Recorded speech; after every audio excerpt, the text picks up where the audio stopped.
just finished my mission, everyone.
Hello everyone, nice to meet you. I just finished my mission in the morning.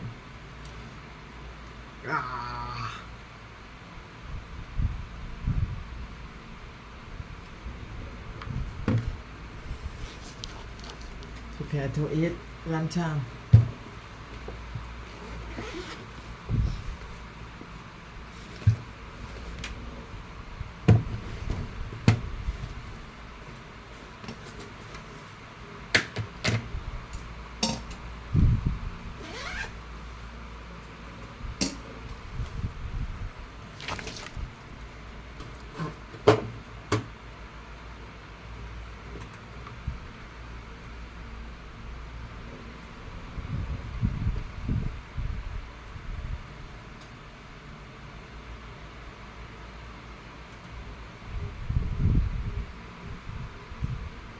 Yeah.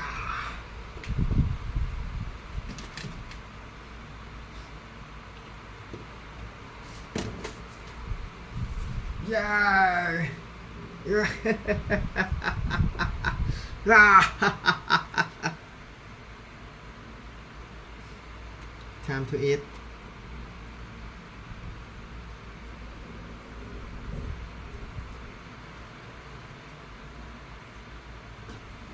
Is like this for big. My mission to create civilization Thai 3. I will eat like this. Oh God. My menu from the morning.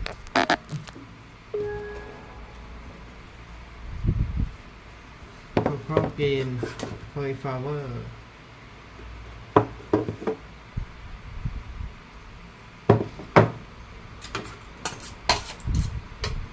Chicken and egg. Maybe I will put this.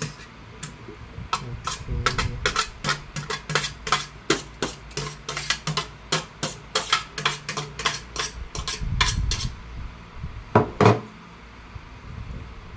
Yeah. It's very amazing. Oh. Very small banana.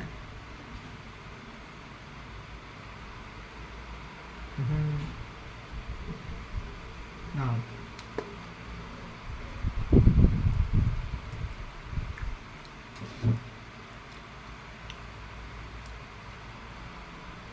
Wow.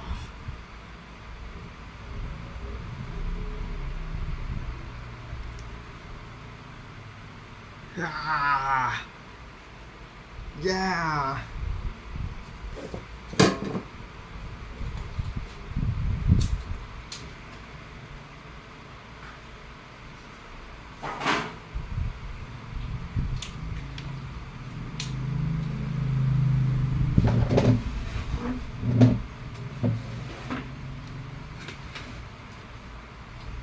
It's very amazing, everyone. Today will be legend.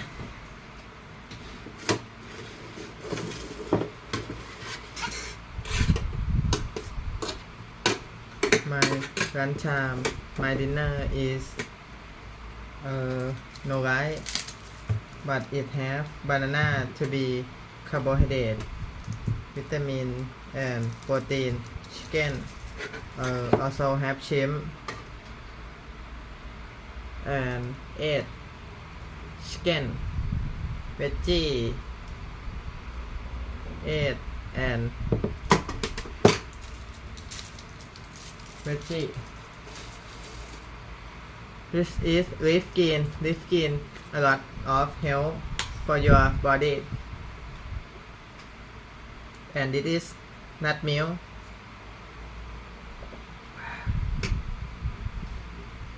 And sweet, not add sugar.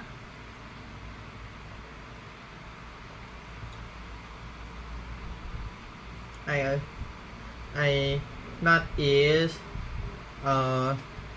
sweet snack and sweet food maybe 40 days, yeah, 1 month and 10 days. Not eat anything that sweet.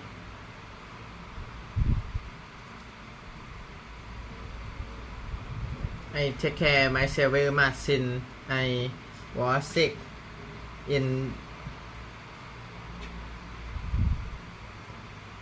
the first day of the month. It's very long time and long pain. Yeah.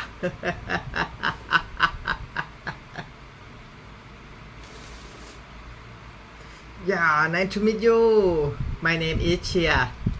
Nice to meet you. I want 5 people. It's very great day and amazing.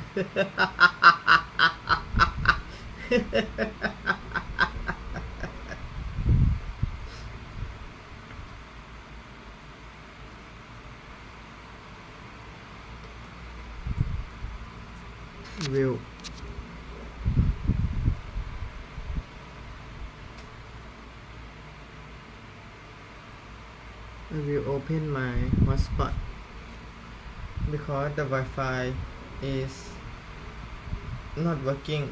Okay. When I eat, I will learn something new that improve my life and develop myself to be better. If I can better my life in 1% in every single day, 365 days, I can improve myself 365%. Yeah, I improve myself a lot of in every single day, and I show up in social media in every single day. In every hour that I take action in myself, I sleep, wake up and go to meditation, exercise, go to buy some food, eat healthy breakfast, and go to mission and go to eat healthy lunchtime, dinner. Yeah, I show you in each day how I working, how I do. Yeah, my routine.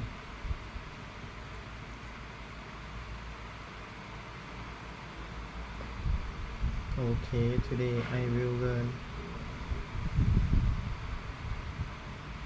some Hello, health champions. from Cholesterol and heart attacks are perhaps the most misunderstood topic in all of healthcare.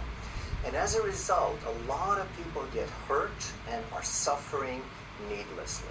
And here are just some of the problems. We hear forever that HDL is good, LDL is bad, high cholesterol is bad.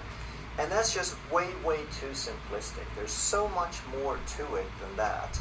We hear that a statin drug could be necessary after we try diet and exercise without success. But the question is, what diet and what exercise are they trying?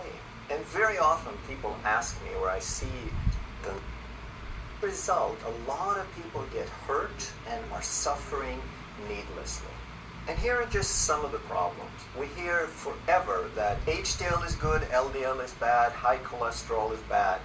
And that's just way, way too simplistic. There's so much more to it than that. We hear that a statin drug could be necessary after we try diet and exercise without success. But the question is, what diet and what exercise are they trying? And very often people ask me, or I see suggestions of natural remedies to lower cholesterol. But the question is, are we sure we want to lower it? Now, please keep in mind that I am not saying that a statin drug is never a good idea. I'm not saying that cholesterol can never be too high or out of balance. That's not what I'm saying.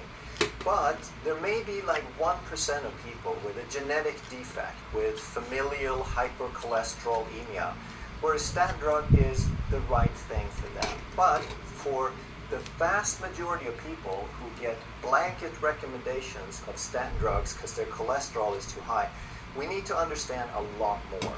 And even though I will defend higher cholesterol numbers, I'm not saying that higher is always better.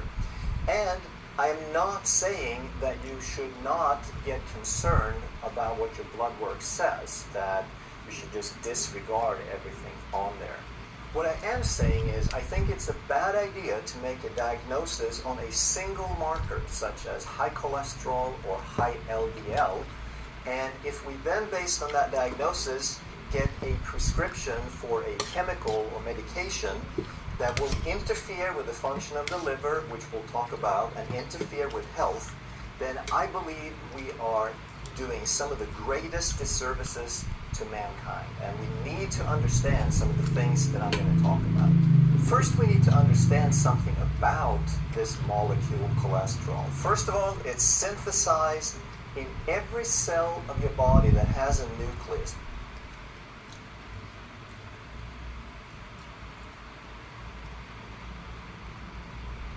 That's basically every cell except red blood cells can make cholesterol.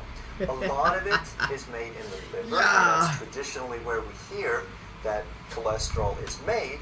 And because the body makes cholesterol itself, then if you eat less, then the body will make more. If you eat more, the body will make less. The body needs to have a certain amount of cholesterol. And the brain is one of the places that's most dependent on cholesterol. 23% of all the cholesterol in your body is in the brain.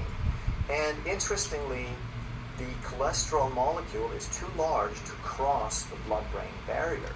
So all of the cholesterol in the brain is manufactured in the brain because it's that important. Cholesterol is necessary for many things, and one of the most important is as a building material, as a structural component. The cell membrane, which is the surface bilayer of every cell in your body, 30 mole percent, meaning 30% of the number of molecules in that cell membrane is cholesterol. And if you look at these little arrows, this yellow structure is cholesterol. So 30% is a lot more than what they're showing in this picture. 30% of your cell membrane is cholesterol. And why is that cell membrane so important? Because the cell membrane is the actual decision maker of everything in your body. Your body processes billions of bits of information every second, and it's all about the cell membrane, because the cell membrane is a barrier that determines what stays outside and what gets into the cell. And inside the cell is where you have your metabolism and your metabolic function and the manufacture of every hormone and protein and substance in your body. And cholesterol is a huge part of determining the properties of this cell membrane, because there's a fine balance between rigidity and flexibility when you determine how the cell membrane works. So cholesterol is critical for the function of that cell membrane. And where do you have the most important cell membranes that handle the most signals? Well, in the brain, of course, which has tons of cholesterol. And then when the brain needs to send the messages out to the periphery, when the central nervous system talks to the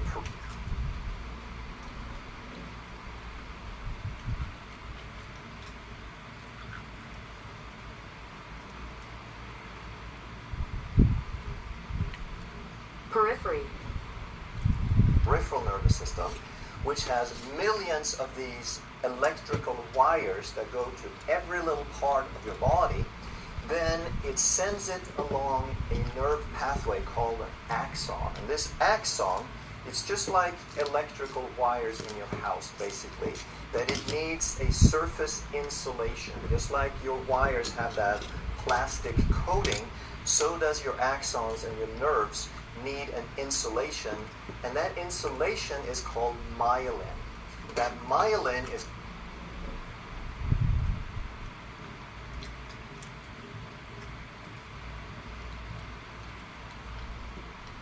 27% cholesterol.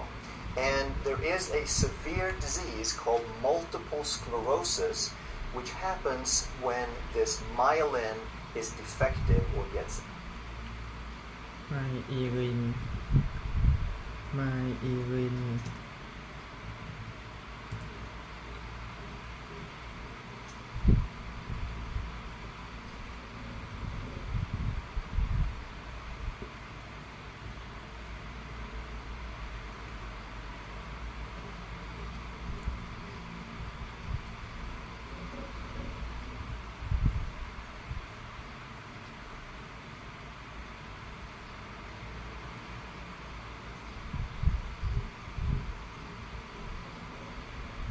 attacked. Cholesterol is also a precursor to bile. So when your gallbladder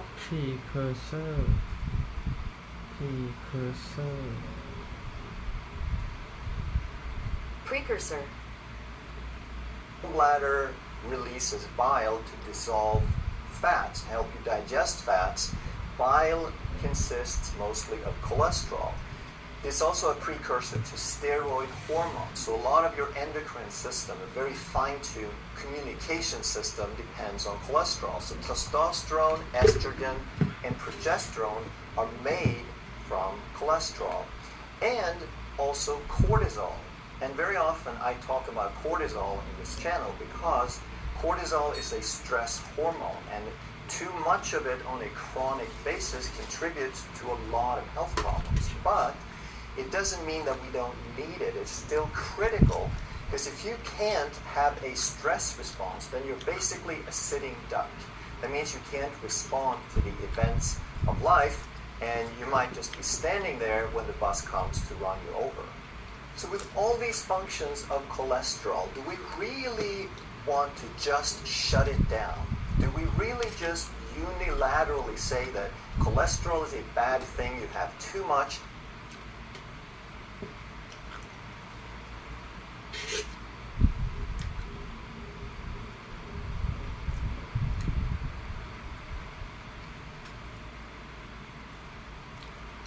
Let's shut it down. There's no wonder that there's such dramatic side effects when we try to interfere with cholesterol.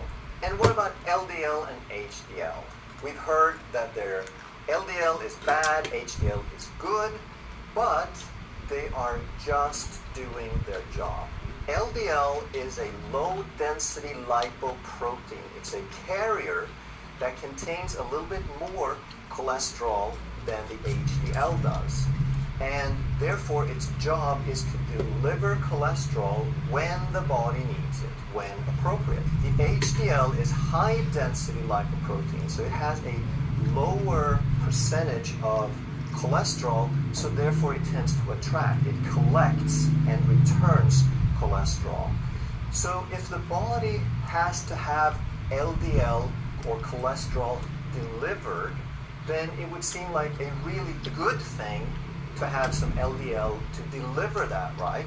And if the body needs HDL to collect, then that would seem like a really good thing. The appropriate amount of LDL and the appropriate amount of HDL is a good thing. It's not that LDL or HDL is good or bad. What we want to be concerned with is the properties, the state, the health of these particles. And what we want to watch is small LDL. When the LDL is large and fluffy, there's nothing wrong with it. There are no ill health effects. But when it gets small, it is because it's damaged by inflammation and by oxidative stress. And we'll talk a lot about this and you get it totally clear.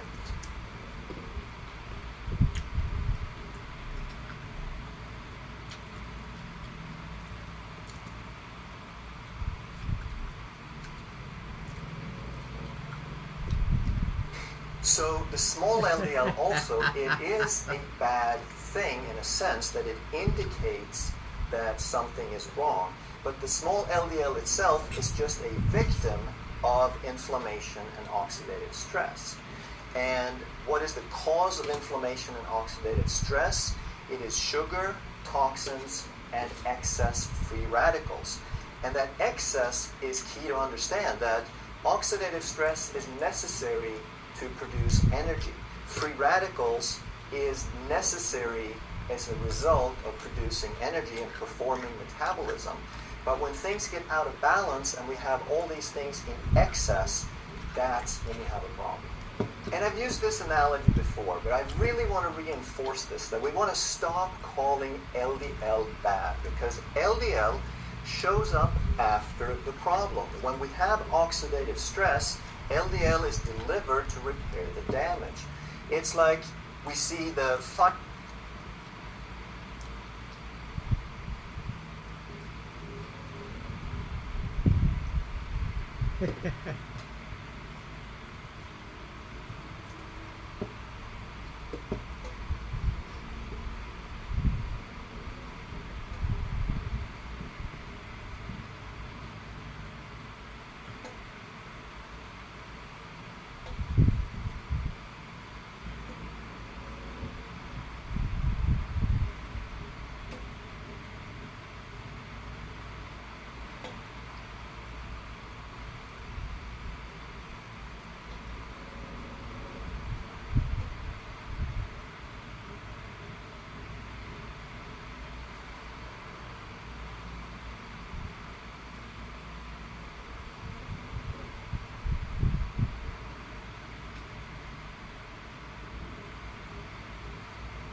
Yeah.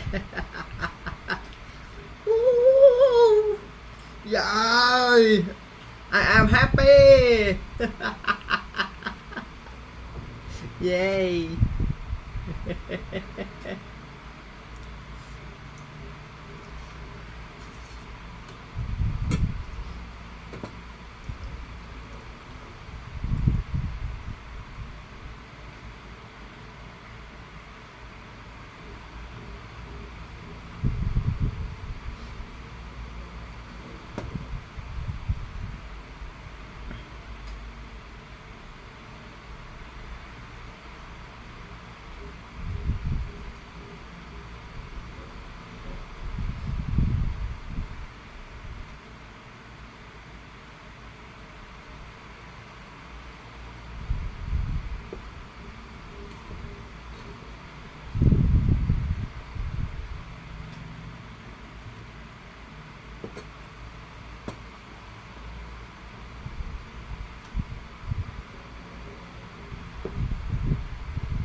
Arteries.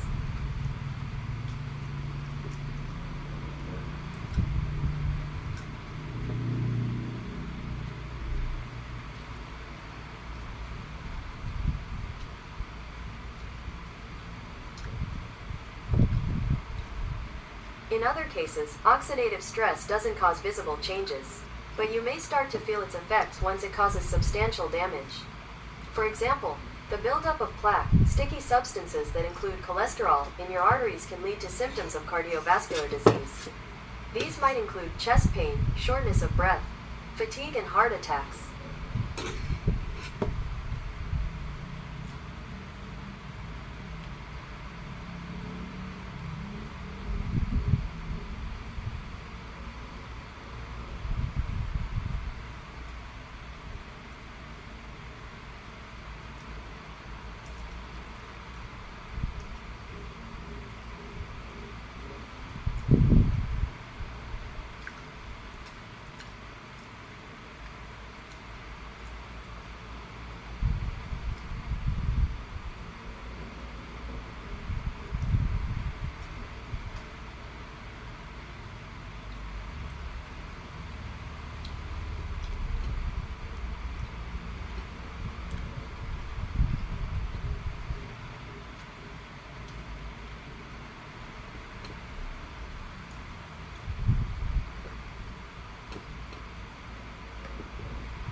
How can I reduce oxidative stain?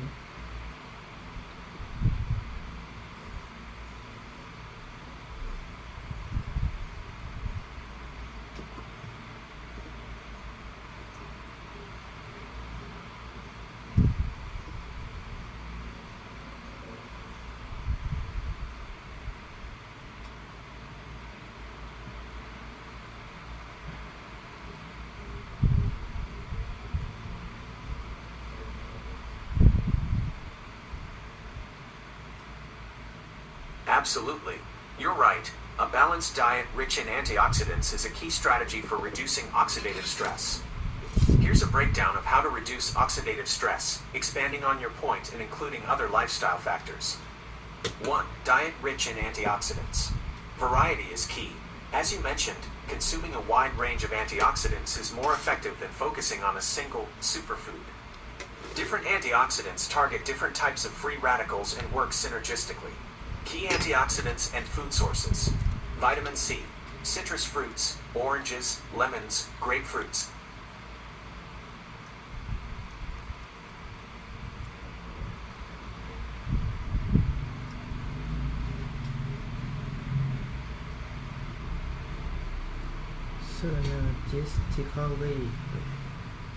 Synergistically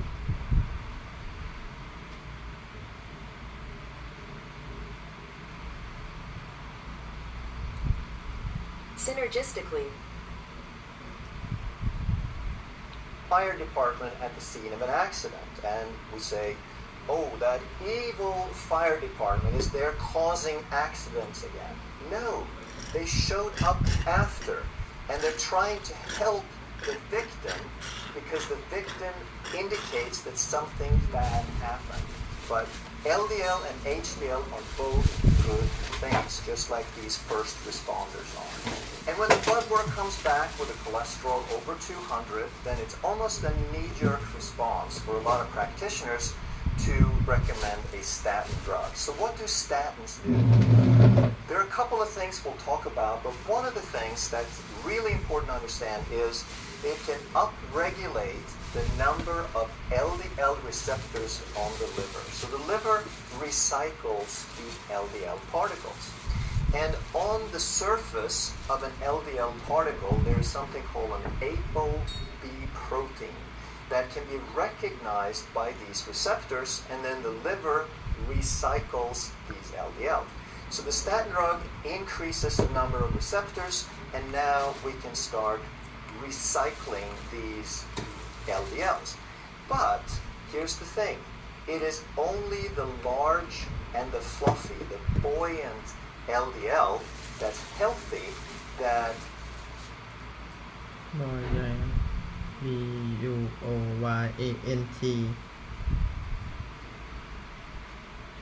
B-U-O-Y-A-N-T, buoyant, Buoyant. buoyant. get recycled, right? So we reduce the total number of cholesterol, of LDL cholesterol, by reducing the fluffy, buoyant LDL, but it is the oxidized, damaged LDL that we're trying to get rid of. And this has a damaged ApoB protein, so the receptor can't recognize it. So no matter how much we upregulate the receptors, there is no change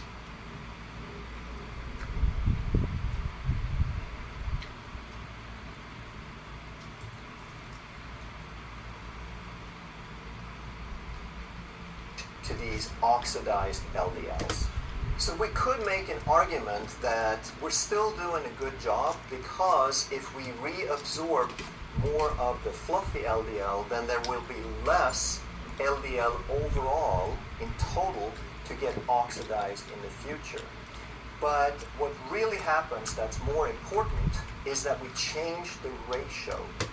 And we'll talk more about that, the ratio of the oxidized to the buoyant, the small to the large LDL, that ratio goes up and gets much, much worse. And this is one of the more important indicators for heart disease.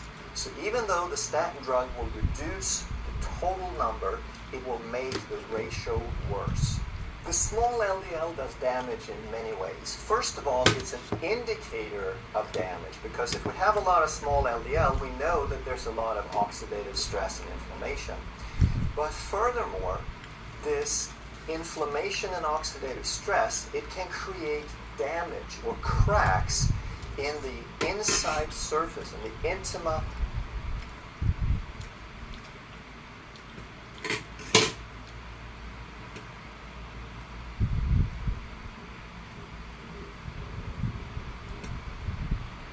Synergistically.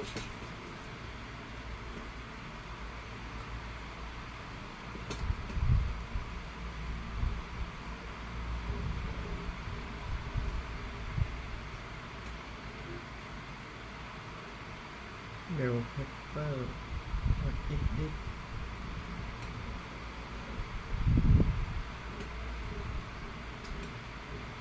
Wow.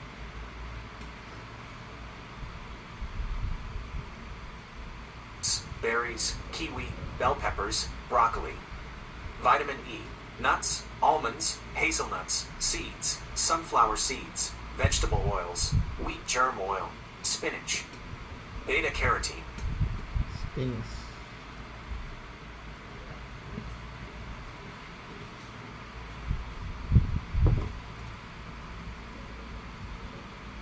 Spinach.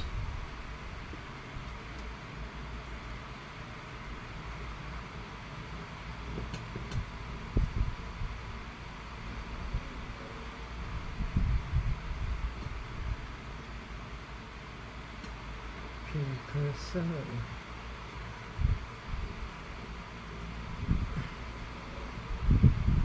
Vitamin A precursor. vitamin A precursor carrot Vitamin A precursor.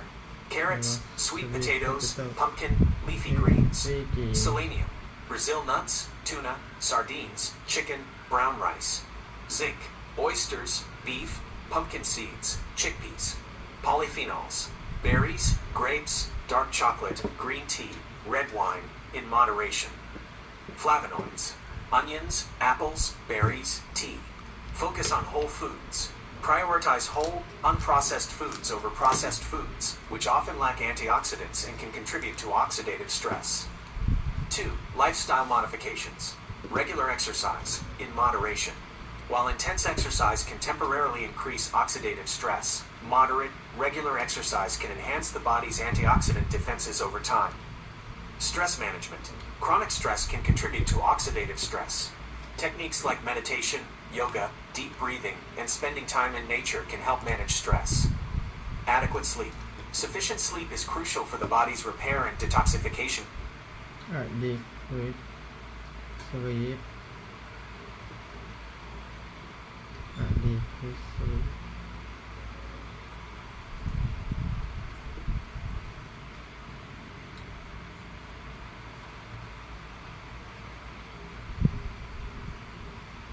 Adequate sleep. adequate sleep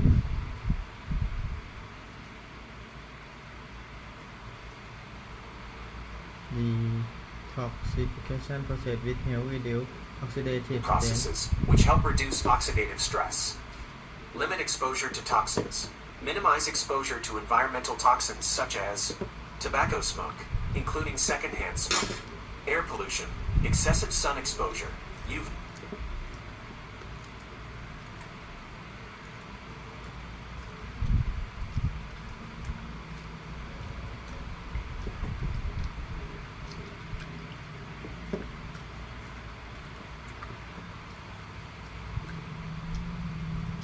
sun exposure Exposure. industrial chemical limit alcohol consumption UV radiation. Industrial chemicals. Limit alcohol consumption. Excessive alcohol intake can significantly increase oxidative stress. Moderate consumption, if any, is key. Avoid processed foods. Processed foods often contain trans fats and other components that increase oxidative stress. 3. Hydration. Drink plenty of water. Water helps flush out toxins and supports the body's natural detoxification processes. 4. Consultation with a healthcare professional. Personalized advice. If you have concerns about oxidative stress or specific health conditions, consult with a healthcare professional or registered dietitian. They can provide personalized advice and okay thank you Gemini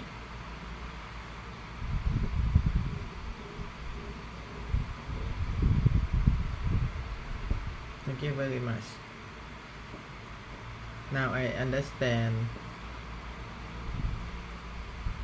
oxidative state of the blood vessel. And if you know intima what is intima intima intima Intima. notice that this plaque here is not inside the opening. It's not inside the lumen of the blood vessel. It is between the surface layer and the muscular wall. So the surface layer, the inside, has to crack. It has to get more loose so that these particles can get through and create these plaques.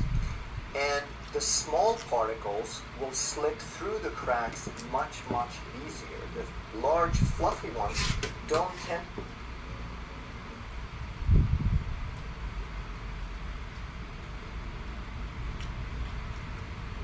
to do that. And the other problem, like we talked about, is the small LDL cannot be recognized by the receptors. So when we have a buildup of these and they slip through, then we need for someone else to take care of them. And this is where the immune system comes in. You have white blood cells called macrophages. They're like little Pac-Mans. And they follow these small particles in through the cracks or wherever these small LDLs are. But if they've gone through these cracks behind the intima, now that's where they hang out and that's where the immune cells go. And now they gobble up as many of these little LDLs as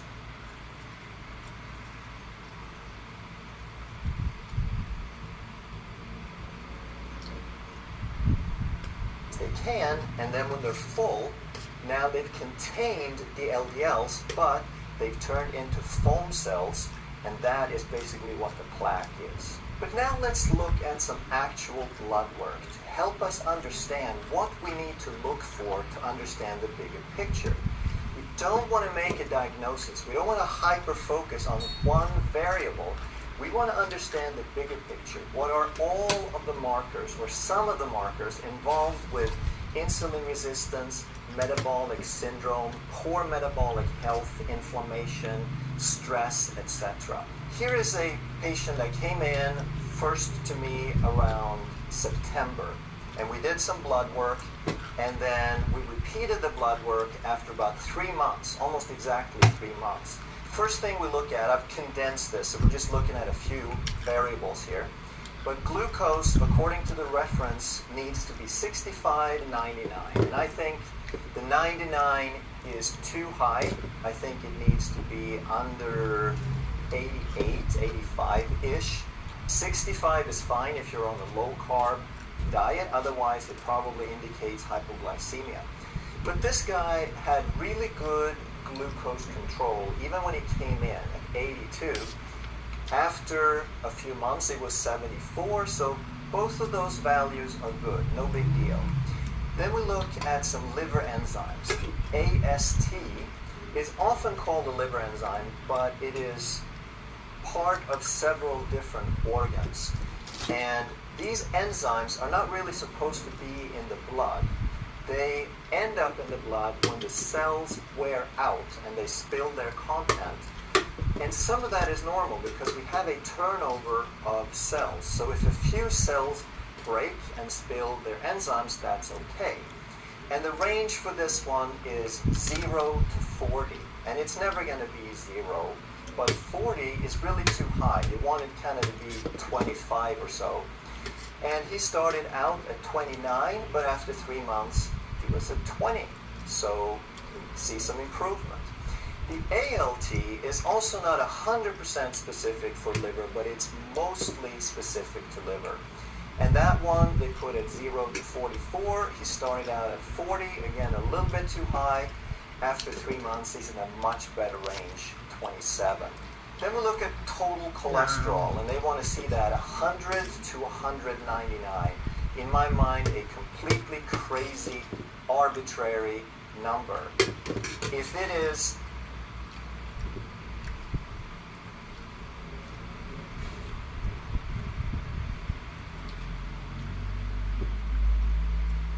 arbitrary, under 150, I will be much, much more concerned than if it's 300, because cholesterol is necessary, and if it gets too low, then that means your liver is not healthy enough to make it. It could be something like heavy metal toxicity.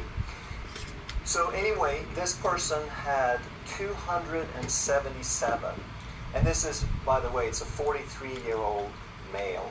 And then after 3 months, it is 1 point worse, so basically no difference. We look at triglycerides, which is the fat in the blood. So traditionally we hear that if you eat a high-fat diet, your fat in the blood will go up, and they want to see that 0 to 149. If it's 0, you'll be dead. If it's 149, I think that's too high. I want to see that probably between 50 to 80. And he started out at 112. After 3 months, it was 65. VLDL is also a great indicator of insulin resistance, just like triglycerides are, because the VLDL is a very large, very low density lipoprotein, it has even more triglycerides in it than the LDL. So its job is to deliver the triglycerides into circulation.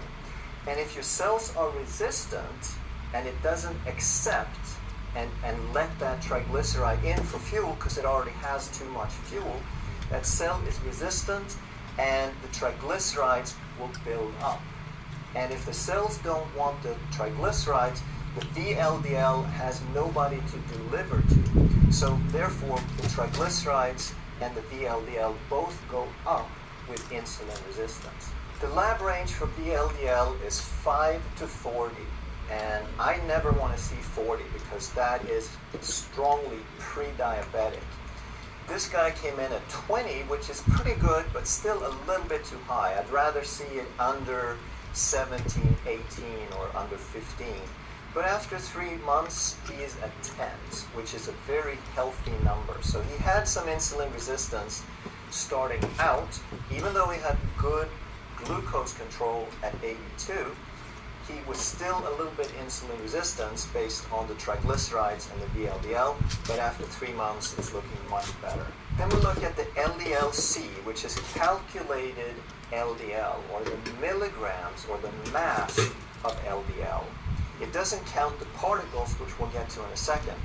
And this number, they want to see under 99. Again, the range is 0 to 99, and at 0 you'll be dead. So I don't know why the range goes to 0.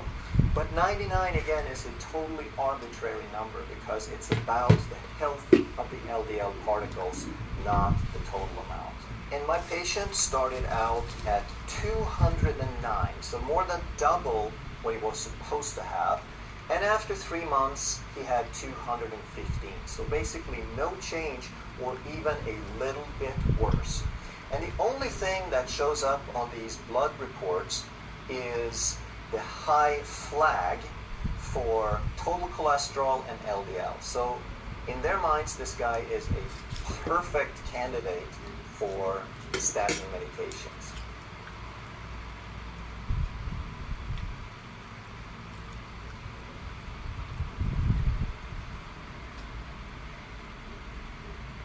But if we're starting to understand the bigger picture, and we look at all these markers that have to do with the true risk markers for heart disease, we see that glucose got better, AST, ALT, enzymes got better, and triglycerides and VLDL got better. So you had 5 out of 7 markers that got dramatically better, while 2 of these stayed the same. So to me, this is saying this person is getting healthier, and this is the level of cholesterol that his body likes to have. Now, so far, all these numbers you could get on a very standard blood work. But if we want to start understanding a little bit more, we add something called an NMR profile, where we can start looking at the size and the number of particles. So when we look at the LDL particle number, then the range is supposed to be under 1,000. And my patient started out at 2,700, so almost 3 times higher number of LDL particle. That looks like a disaster, right? But we don't want to jump to conclusions because we see a lot of the other markers are actually getting better. So we want to know what's happening here. And one of the things we want to analyze this is we want to understand, what does this mean? What is the significance of these different numbers? And when we look at the number of small LDLs, they want to see less than 527 out of 1,000 Nút đơn in of the microphone. mainstream criteria. That means I take they it. think it's okay if you have up to But nút đơn. 53% of all your LDL be small and damaged. And why do I construct that number and look at it? Because that represents the degree of inflammation and oxidative stress in the system. If you have 1,000 LDL particles on average, 53% of those are going to get damaged. And to me, that is way too high. I don't care about the total number as much as I do the percentage that get damaged. So my patient here started out at 1400 My name 3 is months Chia. earlier, so he was at 52%. Again, Nice I'm to meet not you. happy with that at all, but Yeah. even though he has a lot of LDL particles, he is no worse than the mainstream criteria for acceptable. But again, I want to see that much lower. And what we see then is after 3 months, even though his total cholesterol basically stayed the same and his LDL went up, his particle number went down by over 300. And when we look at the nitty-gritty and we look at the small LDL particles, this is nothing short of amazing. He went from 1400 to 200 small particles. He did away with 85% of his particles, and it went from 52% to 9%. Again, why is this so huge? Because the 52% represents how many percent get damaged by oxidation and inflammation. And if we can go from 52% to 9%, we have massively reduced his risk of heart disease. So what do we do with this? We follow up again in 3 months. And now we see that we have 1, 2, 3, 4, 5, 6, 7 out of 9 markers are vastly improved. So we check again in 3 months and we make sure that we're still going in the right direction. But we don't jump to conclusions based on a single number. Now let's understand a little bit more about the mechanisms of statin drugs, because anytime you have high cholesterol, they want to prescribe a statin. So we want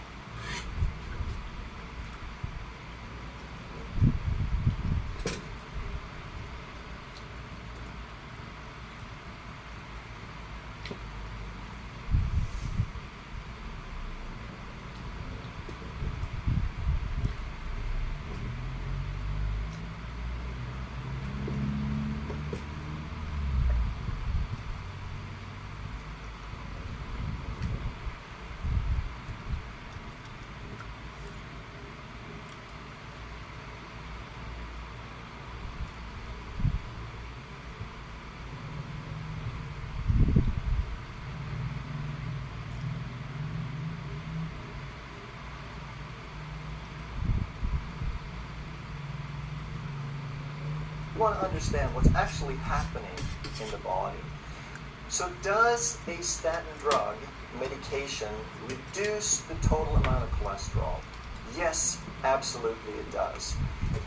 And one way is that it upregulates the receptors, so we get more of the recycling, but it does not reduce the small LDL. So even though it reduces the total and the LDL, it doesn't reduce the kind that we try to get rid of. So I just want to emphasize that over and over. It's so critical. But the main way that the statin does its work is through something called the mevalonate pathway. And here's how that works. When the body makes cholesterol, it starts out with a substance called HMG-CoA reductase. And then through a number of different steps that I don't bother with the details, in the end, the body ends up with cholesterol. So the names here are not important. I just want you to show that there's a number of different steps and we end up with cholesterol. But once we take a statin, once we take a medication to lower cholesterol and to block the production, then we knock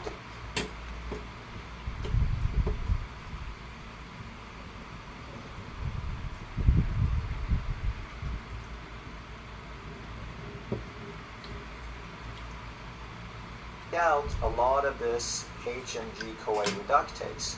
And when we do that, of course, we also knock out the end result of that pathway, which is cholesterol. But there's one more detail, and that is there's another product from a component halfway down called CoQ10. And the CoQ10 also gets knocked out to a large degree. To probably whatever percentage we reduce cholesterol by, we're also going to reduce CoQ10 because they're part of this.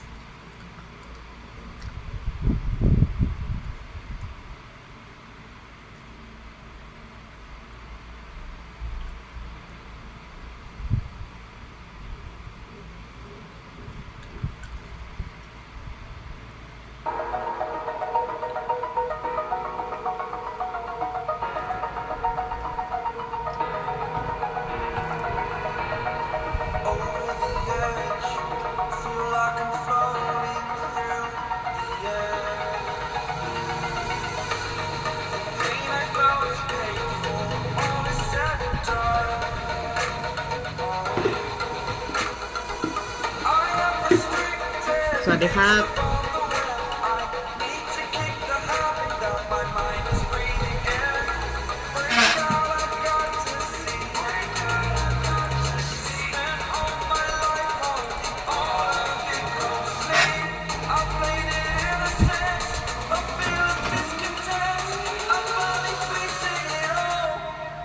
นี่ฮะ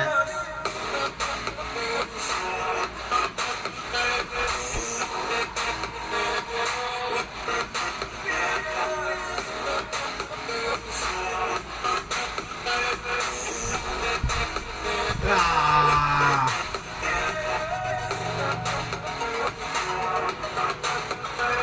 ชื่อเชียร์ครับ เชียร์ I am เชียร์